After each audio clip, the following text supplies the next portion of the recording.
Vai jūs ikdienā mēdz skatīties televīziju? Jā, protams. Un kur un kā tas notiek?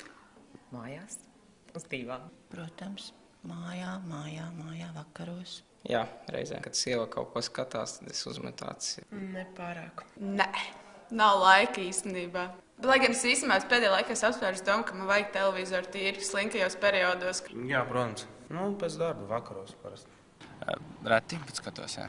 Pašrēti, ka man nav televizora, tas notiek vai nu datorā, vai arī uz planšetes. Jā, nedaudz un ļoti konkrētas lietas, bet jā. Tas notiek pārsvarā mājās vai kaut kādās vietās, kur es aizēju. Tur, nezinu, birojnīcā, piemēram. Jā, mēdzu. Mājās vakaros vai no rītiem pie ziņām. Teiksim, ka jā. Uz datoru, telefonā. Televizoru skatos ļoti reti, ja man pašai mājās nav televizora.